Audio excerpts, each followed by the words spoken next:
अस्सलाम वालेकुम डॉक्टर्स। हम थैलेसीमिया को डिस्कस कर रहे हैं। हमने अल्फ़ा थैलेसीमिया और बीटा थैलेसीमिया की टाइप्स को डिस्कस कर लिया है। आज हम बेसिक उसके जो सिम्टम्स हैं उसको देखेंगे कि सिम्टम्स, साइन और सिम्टम्स क्या शो कर रहा है बीटा थैलेसीमिया या अल्फ़ा थैलेसीमिया जो है। ठीक है, फर्स्ट एक चीज़ मेंशन कर दूं, हमारे पास जो माइनर बीटा थैलेसीमिया है और अल्फ़ा थैलेसीमिया की जो फर्स्ट टू टाइप्स हैं वो बहुत ज़्यादा सिम्टम्स शो नहीं करती हैं। ठीक है, फर्स्ट टू टाइप्स सिम्टम्स कौन कौन सी थी मैंने लास्ट वीडियो में बताया। First one is the silent carrier and second one is the alpha thalassemia trait. ये जो है दोनों ये कुछ स्पेसिफिक सिम्टम्स शो नहीं करती हैं। ठीक है, जो हमारे पास HbH डिजीज़ है या हमारे पास HB बार्ट डिजीज़ है जिसमें 4 जीन डिलीटेड होती हैं और इधर 3 जीन डिलीटेड होती हैं अल्फा थैलेसीमिया में।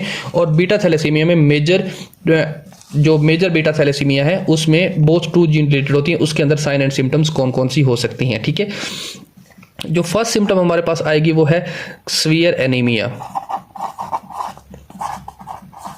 एनीमिया की जो ऑल सिम्टम्स हैं वो इसमें होंगी। ठीक है, मैंने इस पे कंप्लीट एक वीडियो बनाई थी एनीमिया के सिम्टम्स के बारे में, वो आप देख सकते हैं। ठीक है, एनीमिया की सारी सिम्टम्स इसमें प्रेजेंट होगी। ठीक है, देन हमारे पास जब हिस्ट्री लेंगे पेशेंट की तो उसके अंदर ब्लड ट्रांसफ्यूजन, उसके किसी भी जो सिस्टर या फैमिली मेम्बर है उसके अंदर ब्लड ट्रांसफ्यूजन की हिस्ट्री होगी। ठीक है, वो कहेगा कि हम ब्लड ट्रांसफ्यूजन करवाते हैं हर मंथ या हर वीक या जो भी उनकी कंडीशन है। ठीक है, देन जो बेबी होगा उसको फेलियर टू थ्राइव होगा। फेलियर टू थ्राइव मैंने लास्ट वीडियो में बताया था जब हम anaemia of iron deficiency discuss कर रहे थे, तो मैंने बताया था फेलियर टू थ्राइव क्या होता है।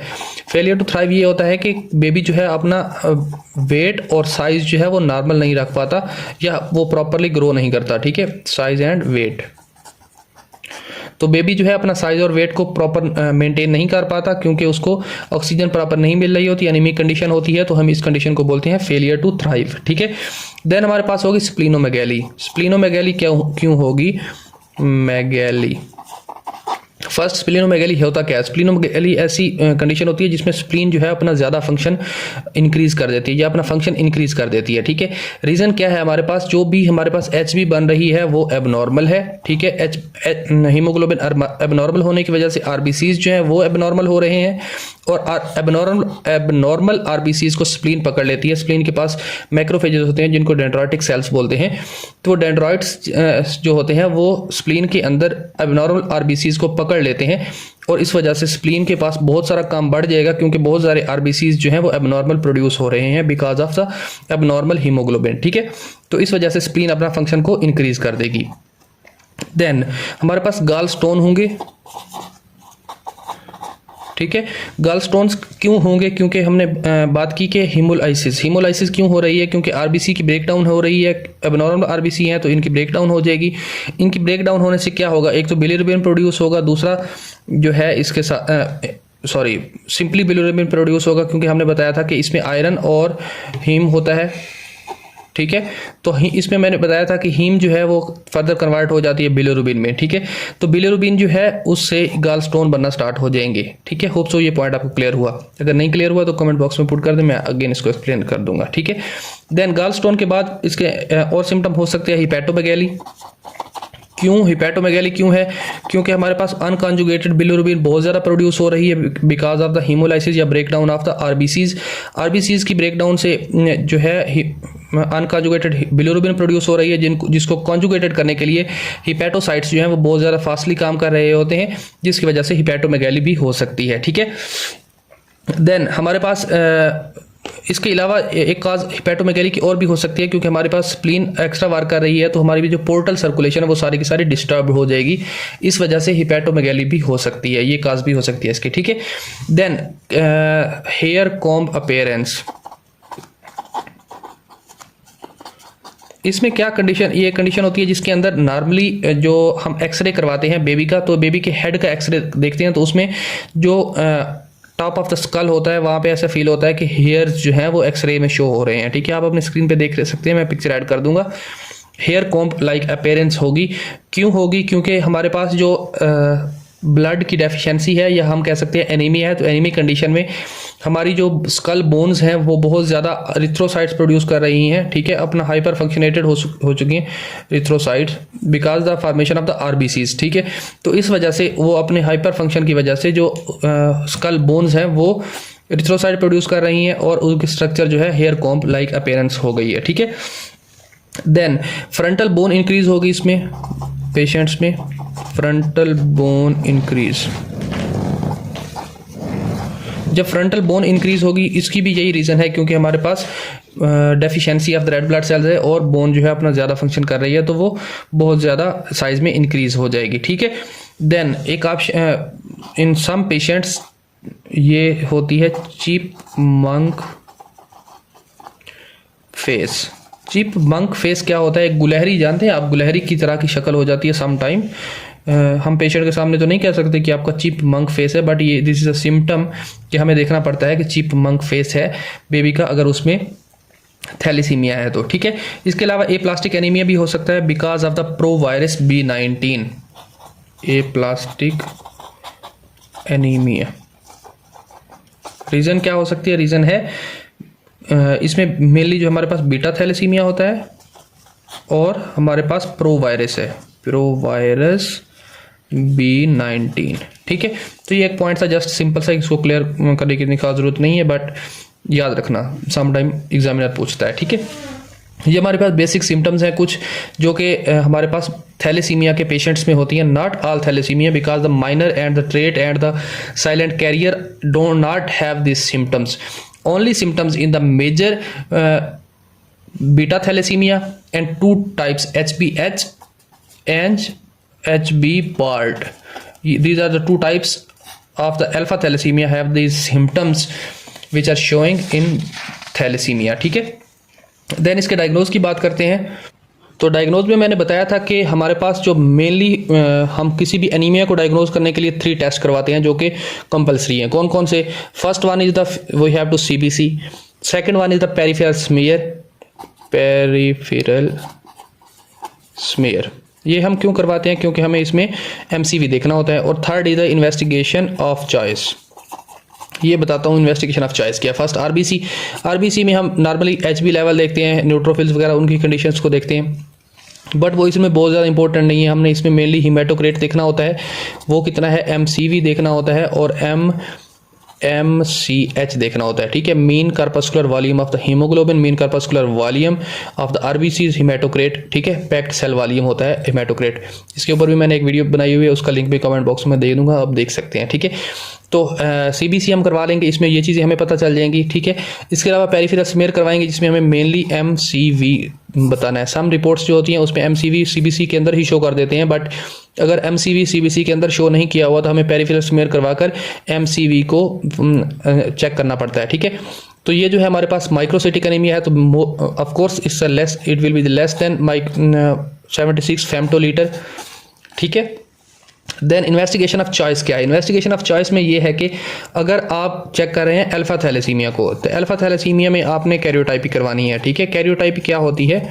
कैरियोटाइपी एक ऐसा टेस्ट होता है जिसमें हम DNA को चेक करते हैं और इसमें अगर किसी किस्म की कोई भी डिलीशन हो तो हम उसको चेक कर सकते हैं। अगर डिलीशन को कि कौन सी जीन एब्सेंट, अगर कोई जीन एब्सेंट हो तो हम कैरियोटाइपी करके उसको डिटेक्ट कर सकते हैं। तो अल्फा थैलेसीमिया को हम कैरियोटाइपी करवा के डिटेक्ट कर सकते हैं कि इसमें कौन सा जीन कौन सा जीन डिलीट हो चुका है। बट अगर हम बीटा थैलेसीमिया की बात करें तो उसमें तो जीन डिलीट होता ही नहीं है, उसमें तो म्यूटेटेड होता है। तो हम उसको कैसे डायग्नोज करेंगे? तो उसको डायग्नोज करने के लिए एक प्रोसेस होता है जिसको बोलते हैं इलेक्ट्रोफोरोसिस, ठीक है। इलेक्ट्रोफोरोसिस एक ऐसी टेक्निक है जिसके जरिए हम कोई सी भी बीटा थैलेसीमिया को फाइंड कर सकते हैं। इसमें क्या होता है कि एक बीकर समझ लें या एक ट्यूब समझ लें या जो भी, एक सिंपल सा कंसेप्ट बता रहा हूँ। इसमें होता क्या है? इसमें ऐसा होता है कि इधर पॉजिटिव चार्ज होता है और इसमें इस तरफ नेगेटिव चार्ज होता है, ठीक है। तो हम सिंपली जो हीमोग्लोबिन होती है उसको इसके अंदर डाल देते हैं। जो नॉर्मल हीमोग्लोबिन होती है वो पॉजिटिव के पास ही रहेगी। जो माइनर बीटा थैलेसीमिया होगा वो सेंटर में आ जाएगा, माइनर बीटा थैलेसीमिया। और जो हमारे पास मेजर बीटा थैलेसीमिया होगा वो हमारे पास नेगेटिव तरफ आ जाएगा, ठीक है, बीटा थैलेसीमिया। रीज़न क्या हो सकती है? रीज़न ये है कि हमारे पास जो नॉर्मली हीमोग्लोबिन होती है उसके ऊपर नेगेटिव चार्ज होता है, वो पॉजिटिव की तरफ अट्रैक्ट हो जाता है, जबकि हमारे पास जो अबनॉर्मल होता है उसके ऊपर आ जाता है पॉजिटिव चार्ज और वो नेगेटिव की तरफ अट्रैक्ट होना स्टार्ट हो जाता है, ठीक है। इलेक्ट्रोफोरेसिस के थ्रू इस तरह हम बीटा थैलेसीमिया को डायग्नोज कर सकते हैं, ठीक है। ट्रीटमेंट की बात करते हैं। सॉरी आज थोड़ा गला ख़राब है, ठीक है। तो ट्रीटमेंट में क्या होता है कि हमने लाइफ टाइम ब्लड ट्रांसफ्यूजन करवानी है, लाइफ टाइम ब्लड ट्रांसफ्यूजन, ठीक है। तो फर्स्ट तो ऑप्शन हमारे पास यही है। इसके अलावा हमारे पास मैंने बताया कि beta thalassemia minor, alpha thalassemia trait और अल्फा थैलेसीमिया साइलेंट कैरियर, इनके अंदर ब्लड ट्रांसफ्यूजन की ज़रूरत नहीं होती क्योंकि ये बहुत ज़्यादा सिम्टम्स शो नहीं करते, ठीक है। इसके अलावा यहाँ पे एक बहुत ज़्यादा इंपॉर्टेंट पॉइंट जो कि मैं मेंशन करना चाहता हूँ वो ये कि ट्रांसफ्यूजन जब भी हम करवाते हैं, ब्लड ट्रांसफ्यूजन मीन के किसी भी पेशेंट को हम ब्लड लगाते हैं, क्योंकि बार बार ब्लड लग रहा होगा इसमें, तो हमने फर्स्ट ऑफ ऑल तो इन्फेक्शन का ख्याल रखना है कि ये ना हो कि किसी भी सिरिंज या बार बार ब्लड ट्रांसफ्यूजन से उसको इन्फेक्शन हो जाए, ठीक है। सेकंड क्या देखना है कि हम ब्लड ट्रांसफ्यूजन करवाते हैं तो उसमें आयरन लेवल इंक्रीज़ हो जाता है। आयरन लेवल क्यों इंक्रीज़ हो जाता है? क्योंकि हमारे पास ब्लड जो है आरबीसीज जो हैं वो टूट रहे होते हैं। आरबीसी के अंदर आयरन प्रेजेंट होता है जो कि हमारे पास हीमोग्लोबिन के अंदर मोस्टली प्रेजेंट होता है, मेनली प्रेजेंट होता है। आयरन क्या काम करता है? आयरन जो है जब आरबीसीज टूटते हैं तो आयरन फ्री आयरन जो है वो रिलीज हो जाता है, ठीक है। तो फ्री आयरन जो है वो ब्लड के अंदर इंक्रीज हो जाता है, जिसकी वजह से आयरन टॉक्सिसिटी हो सकती है, जिसको हम क्रोमाटोसिस कहते हैं, साइटोक्रोमाटोसिस इस तरह कुछ वर्ड था, सॉरी हीमोक्रोमाटोसिस वर्ड था। मैंने वीडियो में बताया था, आयरन डेफिशिएंसी में बताया था मैंने हीमोक्रोमाटोसिस, ठीक है। हीमोक्रोमाटोसिस हो जाता है अगर आयरन लेवल बहुत ज़्यादा इंक्रीज हो जाए, या हम कह सकते हैं टॉक्सिसिटी ऑफ द आयरन हीमोक्रोमाटोसिस। जब भी ब्लड ट्रांसफ्यूजन करवाते हैं, क्योंकि उस पर्सन में हीमोलाइटिक एनीमिया होता है या हीमोलाइसिस हो रही होती है या ब्लड की आरबीसीज की ब्रेकडाउन हो रही होती है, तो आयरन बहुत ज़्यादा इंक्रीज हो जाता है। हमें इस कंडीशन में आयरन चिलेटिंग ड्रग्स देनी चाहिए, ठीक है। आयरन चिलेटिंग ड्रग्स ये क्या काम करती हैं? ये जो है आयरन को बॉडी से रिमूव करवा देती हैं। जो हमारे पास मेनली इसमें यूज़ होती है वो है डेफेक्सामाइन, DEFEOXAMINE, ठीक है। डेफेक्सामाइन ये जो है हेल्प करती है बॉडी से आयरन को रिमूव करने के लिए, ठीक है, रिमूवल ऑफ आयरन। क्लियर? तो ये हमारे पास सिंपल से छोटे छोटे कंसेप्ट थे जो कि हमने बीटा अल्फा और बीटा थैलेसीमिया के बारे में डिस्कस किया। मैं इसको क्विक रीड करने की ट्राई करूंगा ताकि आपको सारा एक बार फिर से समझ आ जाए, ठीक है। हमने मेनली थैलेसीमिया से स्टार्ट किया। थैलेसीमिया क्या होता है? Synthesis of the globin chain, ठीक है, decreased synthesis of the globin chain. Alpha thalassaemia, अगर अल्फा चेन अच्छी नहीं बन रही तो हम अल्फा थैलेसीमिया बोलते हैं, बीटा नहीं बन रही तो बीटा थैलेसीमिया बोलते हैं। अल्फा थैलेसीमिया के symptoms just after the birth आती हैं, जबकि बीटा थैलेसीमिया की सिम्टम्स आफ्टर 6 मंथ आती हैं, ठीक है। अल्फा थैलेसीमिया जब भी होगा तो जीन डिलीशन होगी, बीटा थैलेसीमिया जब भी होगी तो जीन म्यूटेशन होगी। अल्फा थैलेसीमिया में 4 टाइप्स हैं: silent carrier, alpha thalassemia trait, HbH disease, और हमारे पास फोर्थ वन है HbH बार्ट, ठीक है, सॉरी HB बार्ट। इसमें 1 जीन डिलीट होगी, इसमें 2 जीन डिलीट होगी, इसमें 3 जीन डिलीट होगी और इसमें 4 जीन डिलीट होगी। इसमें नॉर्मली हमारे पास हेमाटोक्रेट थोड़ा सा कम होता है, इसमें MCV 76 से कम होता है, हेमाटोक्रेट 30 to 40 आ जाता है। जबकि हमारे पास जो थर्ड टाइप है HbH, इसमें MCV बहुत ज़्यादा डिक्रीज होता है, MCH बहुत ज़्यादा डिक्रीज हो जाता है, हेमाटोक्रेट 20 to 30 पे आ जाता है। जबकि हमारे पास HB बार्ट जो है इसमें 4 जीन ही डिलीटेड होते हैं, लेकिन 4 जीन ही डिलीटेड होते हैं और बेबी जो है वो डेड बॉर्न होता है, जिसको हम हाइड्रोफिटाइलिस भी कहते हैं। देन बीटा थैलेसीमिया के बारे में बात की तो इसकी 2 टाइप्स होती हैं: माइनर थैलेसीमिया, बीटा थैलेसीमिया, और मेजर बीटा थैलेसीमिया। इसमें माइनर जो है उसमें 1 जीन म्यूटेशन होती है और जो मेजर है उसमें 2 जीन म्यूटेशंस होती हैं। माइनर ट्रेट और साइलेंट जो है इसमें अंदर कोई सिम्टम्स नहीं होती, जबकि मेजर HbH और HB बार्ट के अंदर डिफरेंट सिम्टम्स शो हो सकते हैं। कौन कौन से सिम्टम्स शो हो सकती हैं? जिससे कि severe anaemia, blood transfusion, failure to thrive, splenomegaly, gallstone, hepatomegaly, hair comb appearance, frontal bone increased, chipmunk face, aplastic anaemia, ठीक है। इसके अलावा हमने इन्वेस्टिगेशंस की बात की कि इन्वेस्टिगेट कैसे करना है। इन्वेस्टिगेशन में हमने सबसे पहले CBC करवाना है, हेमाटोक्रेट और MCH देखने के लिए, पेरिफेरल स्मीयर करवाना है, MCV देखने के लिए। इन्वेस्टिगेशन ऑफ चॉइस में अल्फा थैलेसीमिया के लिए कैरियोटाइपी करवाते हैं और बीटा थैलेसीमिया के लिए इलेक्ट्रोफोरोसिस करवाते हैं। जबकि ट्रीटमेंट की बात करें तो इसमें लाइफ टाइम ब्लड ट्रांसफ्यूजन करवानी है। ब्लड ट्रांसफ्यूजन से क्या होता है कि आयरन बॉडी में इंक्रीज हो जाता है, जिसकी वजह से हीमोक्रोमाटोसिस हो सकती है, ठीक है।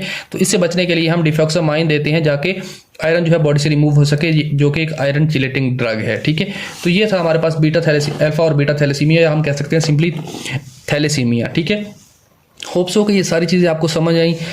अगर इसमें कोई क्वेश्चन है, कोई कन्फ्यूजन है, कोई पॉइंट ऐसा है जो क्लियर नहीं हुआ तो आप कमेंट बॉक्स में पुट करें। मैं एज सुन एज पॉसिबल इंशाल्लाह आपको आंसर करने की ट्राई करूँगा और अपनी तरफ से बेस्ट एक्सप्लेन करने की ट्राई करूँगा। तो खुश रहिए, दुआओं में याद रखिए। आज के लिए इतना ही। Thank you doctors. अल्लाह हाफिज़।